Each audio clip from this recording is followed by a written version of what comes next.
കേരളത്തിന്റെ അഭിമാനമായ കേന്ദ്രമന്ത്രി സുരേഷ് ഗോപിയെ പുകഴ്ത്തി പ്രധാനമന്ത്രി നരേന്ദ്രമോദി. ഞങ്ങളുടെ എംപി അഭിമാനപൂർവ്വം ഇവിടെ ഇരിക്കുകയാണ് എന്ന് അഭിമാനത്തോടെ സുരേഷ് ഗോപിയെ നോക്കി പറഞ്ഞത് കേരളത്തിന് തന്നെ അഭിമാനമാണ്. മലയാളികൾക്ക് അഹങ്കാരത്തോടെ തന്നെ ഇത് പറയാം. കേരളത്തിലെ ബി.ജെ.പിയുടെ ചുവടുറപ്പിനെ കുറിച്ച് നരേന്ദ്രമോദി വാചാലനാകുന്ന കാഴ്ചയാണ് കണ്ടത്. നമുക്കറിയാം, ലോക്സഭാ തെരഞ്ഞെടുപ്പ് കഴിഞ്ഞപ്പോൾ എല്ലാവരും ഉറ്റുനോക്കിയത് കേരളത്തിലേക്കായിരുന്നു. ബി.ജെ.പി അക്കൗണ്ട് തുറക്കില്ലെന്ന് പറഞ്ഞ കേരളത്തിൽ ബി.ജെ.പി 2ാം സ്ഥാനത്തെത്തി എന്നുള്ളത് ഇടത് കേന്ദ്രങ്ങൾക്കേറ്റ വലിയ തിരിച്ചടിയും പ്രഹരവുമായിരുന്നു. ബി.ജെ.പിയെ സംബന്ധിച്ചിടത്തോളം വർഷങ്ങളായുള്ള അവരുടെ പ്രവർത്തനങ്ങളിലൂടെ അവരുണ്ടാക്കിയെടുത്ത ചരിത്ര നേട്ടമായിരുന്നു കേരളത്തിലെ ബി.ജെ.പി അക്കൗണ്ട്. അതിന് നിയോഗിക്കപ്പെട്ടത് എല്ലാം കൊണ്ടും സമ്പൂർണനായ നമ്മുടെ സ്വന്തം സുരേഷ് ഗോപി.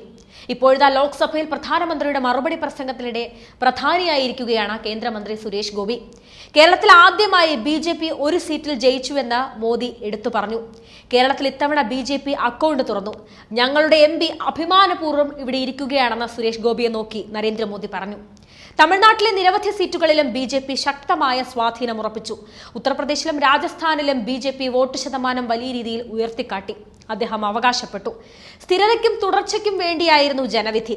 4 സംസ്ഥാനങ്ങളിലെ തിരഞ്ഞെടുപ്പിലും ബി.ജെ.പി സമാനതകളില്ലാതെ വിജയം നേടി.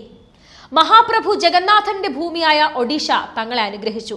ആന്ധ്രാപ്രദേശ് എൻ.ഡി.എ തൂത്തുവാരി. അരുണാചലിലും സിക്കിമിലും എൻ.ഡി.എ തിരിച്ചെത്തി. 6 മാസം മുൻപ് രാജസ്ഥാനിലും മധ്യപ്രദേശിലും ഛത്തീസ്ഗഡിലും വിജയിച്ചുവെന്നും നരേന്ദ്രമോദി പറഞ്ഞു. അയോധ്യയിലെ പരാജയം ചൂണ്ടിക്കാട്ടി പ്രതിപക്ഷ നേതാവ് രാഹുൽ ഗാന്ധി കഴിഞ്ഞ ദിവസം ബി.ജെ.പിയെ വലിയ രീതിയിൽ പരിഹസിച്ചിരുന്നു. ലോക്സഭയിൽ രാഷ്ട്രപതിയുടെ അഭിസംബോധനയ്ക്കായുള്ള നന്ദിപ്രമേയ ചർച്ചയിൽ മറുപടി പറയവെയാണ് കേരളത്തിൽ ബി.ജെ.പിയുടെ വിജയത്തെ പരാമർശിച്ച് പ്രധാനമന്ത്രി നരേന്ദ്രമോദി വാചാലനായത്. അത് രാഹുൽ ഗാന്ധിക്കും വലിയ തിരിച്ചടിയായി.